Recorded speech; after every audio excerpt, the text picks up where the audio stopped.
영혼을 성장시키는 책을 만나다. 안녕하세요. 운하서재입니다. 지난 영상에서는 일원성과 이원성을 바다와 파도에 비유하며 이원성에 갇힌 에고가 현실을 창조하는 원리에 대해 알려주는 부분을 들려드렸죠. 오늘은 이원성을 넘어서 조건 없는 사랑으로 현실을 창조하는 법에 대한 내용을 읽어드릴게요. 지난 영상과 이어지는 내용이니 이전 영상을 안 보신 분들은 꼭 보고 오셔야 이해가 잘 됩니다. 하루의 사랑 작업. 김설아 짐. 출판사는 정신세계사. 92페이지에서 98페이지까지의 내용을 읽어드릴게요.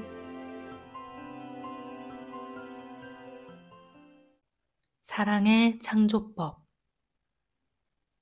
그렇다면 사랑의 창조는 무엇이고 에고의 창조법과는 어떻게 다른 걸까요? 우리는 조건 없는 사랑으로부터 분리되어 나온 존재들입니다. 엄밀히 말하면 분리된 적이 없지만 분리된 듯한 환상을 체험하는 것이죠. 조건 없는 사랑의 신성은 우주의 근원 에너지입니다. 만물은 이 에너지로부터 만들어집니다. 앞서 바다로 표현했던 이 근원 에너지는 사랑, 풍요, 생명력, 창조성을 지닙니다. 나무 한 그루를 키워내는 우주의 생명력을 보면 이 신성의 속성을 알 수 있습니다. 끝없이 변화하는 흐름 속에서 자연 속의 생명체들은 필요한 모든 것을 공급받으며 우주의 에너지는 온갖 다양한 생명체들을 무한히 창조하고 있습니다. 이 근원 에너지가 우리를 만들었고 우리 안에 이런 신성의 속성이 새겨져 있습니다. 그래서 우리의 본성은 신의 조건 없는 사랑인 동시에 무한한 창조성입니다. 우리는 모두 하나인 동시에 개별적이며 독특한 존재입니다. 이 모순이 우리 존재의 비밀입니다. 한 줄기 빛이 프리즘을 통과하여 무한히 많은 색으로 분리되듯이 우리 각자는 이 무한히 많은 색깔 중에 한 부분을 담당하고 있습니다. 그러면서도 동시에 모두와 연결된 하나의 빛이기도 한 것이죠. 우리가 진정으로 원하는 창조는 어떤 것을 선택하고 어떤 것을 버리는 에고의 창조가 아니라 바로 우리의 본성에 이미 지니고 있는 독특한 개별성을 이 세상에 펼쳐내는 창조입니다. 그런데 이 독특한 개별성, 이 온전함은 무의식의 상처로 가려져 있습니다. 상처를 가리기 위해 만들어낸 저항의 신념이 갑옷처럼 단단하게 이 온전함을 가리고 있는 것입니다.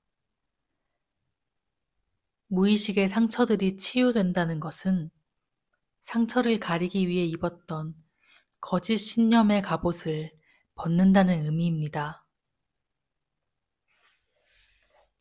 그러면 우리의 온전함을 덧싸고 있던 거짓들이 사라지며 가슴이 열립니다. 이때 우리의 온전한 개별성이 내면으로부터 현실로 펼쳐지게 됩니다. 에고가 외부의 세상에서 나의 정체성을 끌어모아 이상적인 인간을 만들어내려 했다면 사랑의 창조는 우리 내면에 이미 있는 영혼의 빛을 있는 그대로 표현하는 거예요. 내 영혼의 빛이 이 세상에 표현되기 시작하는 것. 이것은 에고가 하는 것이 아닙니다. 이원성을 넘어선 사랑도 분리감도 모두 받아들여지는 투명한 잔을 통해서 조건 없는 사랑이 비추는 빛입니다. 나의 개별성, 내 영혼의 독특한 빛은 결코 우리가 만들어낼 수 있는 것이 아니며 이미 우리 안에 존재하고 있습니다. 그 빛을 상처들이 애워싸고 있다고 생각해 보세요. 이 빛이 흘러나오는 길인 가슴의 통로를 억누른 감정들이 꽉 막고 있다고 생각해 보세요. 이 가슴의 통로가 투명해지기 전까지 그 빛은 우리 안에서 잠들어 있을 것입니다. 에고가 사라져야 한다. 내맡겨야 한다. 항복해야 한다. 이 말들은 모두 같은 뜻입니다. 이미 나라는 존재의 빛은 내 안에 있기 때문에 에고가 스스로 나를 만들어내려는 그 노력만 포기하면 그 포기된 마음을 통해 내 영혼의 빛이 이 세상에 표현된다는 것입니다. 창조를 위한 조건. 그렇기에 우리가 우선적으로 할 일은 무의식을 정화하는 것입니다. 그것이 사랑에 의한 창조, 영혼의 빛에 의한 창조를 위한 조건입니다. 예를 들어 볼게요. 우리는 항상 열등감, 내가 못났다는 마음은 나쁘다고 버립니다. 에고는 열등감도 실제하는 것이라 착각하기 때문에 절대로 이 마음을 느껴주지 않고 무의식에 버리는 것이죠. 무의식에 열등한 아이의 마음이 버려지면 사랑은 이 열등한 아이의 마음을 받아주라고 계속해서 우리의 현실에 이 열등감을 느낄 만한 일들을 창조합니다. 이것이 우리가 에고의 마음으로 창조하려 할 때 조건 없는 사랑으로 지어진 이 세계가 일으키는 일입니다. 그 열등감도 받아주고 인정하고 체험되도록 하려는 것이죠. 스스로 할 수 없음을, 무능함을, 열등함을 깊이 받아들이고 완전히 인정할 때, 즉, 그 마음을 온전히 수용했을 때 그 열등함의 감정은 우리에게서 풀려납니다. 그 빈자리, 그 투명해진 자리에는 진정한 사랑이 차오르게 됩니다. 내가 할 수 없음을 인정할 때 우리는 더 큰 힘에 내맡기게 되며 그 순간부터 사랑의 힘이 우리의 삶을 움직이게 되는 것이죠. 내맡김이 사랑이 창조할 자리를 마련하게 된 것입니다. 계속해서 내가 버린 마음들을 느끼고 놓아주세요. 두려워서 버린 마음을 온전히 인정해서 느껴준다고 두려운 일들이 현실화되는 것이 아닙니다. 그 반대죠.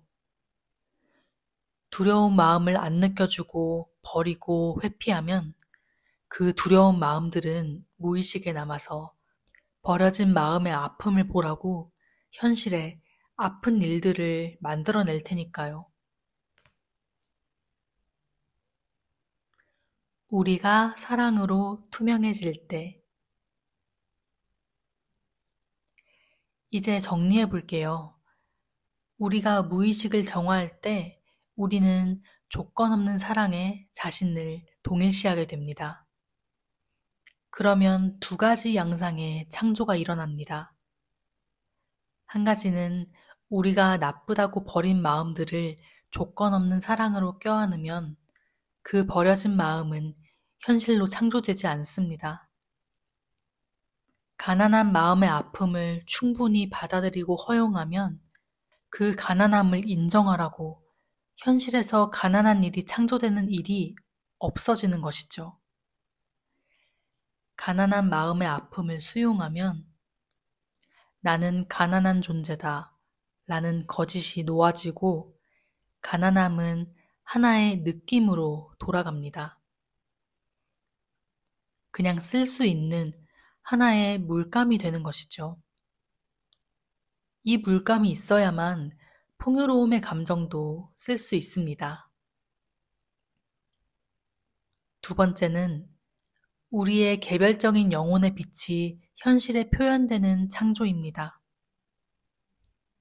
이원성의 마음을 충분히 허용하면 모든 마음이 물감처럼 자유롭게 쓸 수 있는 장난감 같은 것임을 알게 됩니다. 이때 우리는 에고의 두려움으로 창조하지 않습니다. 더 이상 방어하고 저항하지 않으며 삶을 향해 가슴을 활짝 열어놓습니다. 그 열린 가슴을 통해 흐르는 건 감정의 파도만이 아닙니다. 우리 내면에 본래 가지고 있는 독특한 영혼의 빛이 이 열린 가슴, 이 투명한 통로를 통과하여 삶에 표현되기 시작하는 것이죠. 모든 눈송이가 자기만의 모양을 가진 것처럼 우리 영혼이 가진 독특한 빛이 세상으로 표현될 길을 찾게 됩니다. 바다에서 나온 하나의 물줄기가 강이 되고 호수가 되고 폭포가 되고 연못이 되는 것처럼 우리는 하나이면서 다른 고유한 존재입니다. 우리는 하나의 사랑에서 뻗어나온 한 조각 한 조각의 작품입니다. 바로 이런 개별적인 창조성을 이 세상에 표현해 보려는 열망이 우리 모두에게 내재해 있습니다. 이것은 에고가 하는 것이 아닙니다. 내 힘으로 하는 것이 아닙니다. 어디서 얻어내고 구해야만 하는 것이 아닙니다. 우리가 사랑으로 투명해질 때 이 투명한 창을 통해 실제하는 사랑의 빛이 들어오게 되는 것입니다. 자신이 어떻게 무엇을 창조하고 있는지 들여다보세요. 예전에 저처럼 반대로 하고 계신가요? 어떤 마음을 절대로 경험하고 싶지 않아서 반대의 마음으로 달려가고 계신가요? 이상적인 모습을 그려놓고 그와는 반대되는 모습을 애써 버리고 있진 않나요? 꼭 말씀드리고 싶은 건 에고의 창조는 만족을 모른다는 것입니다. 원하던 것을 얻어도 결국 다시 결핍의 마음 상태로 돌아갈 거예요. 늘 하던 대로가 아닌 반대의 가능성을 살펴보세요. 혹시 지금 내가 하는 것과 정반대로 해보면 어떨까? 현재 내 부족하고 결핍된 모습들을 그대로 받아주고 다 느껴주면 어떻게 될까? 그토록 두려워했던 마음들을 그냥 느껴보면 어떨까? 에고가 가장 두려워하는 것들을 저항 없이 직면해보면 어떨까? 지금 그렇게 하든 아니면 먼 미래에 그렇게 하든 우리는 모두 이 이원성의 환상을 받아들여서 이 이원성의 세상을 넘어가게 될 것입니다. 왜냐하면 우리가 이 환상의 세상 너머에서 왔기 때문입니다. 투명해지기를 선택하세요. 이 세상으로 내 본래의 사랑이 들어올 수 있도록 과감히 작은 나를 내려놓는 것. 이것이 내가 진정으로 원하는 것임을 인정하세요. 사랑의 감정이 아닌 진정한 사랑을 여기로 가져오기를 선택할 때 삶은 완전히 다른 길로 접어들게 될 거예요. 오늘 들려드릴 내용은 여기까지입니다. 들어주셔서 감사합니다. 행복한 하루 보내세요. 지금까지 운하서재였습니다. 다음에 또 만나요.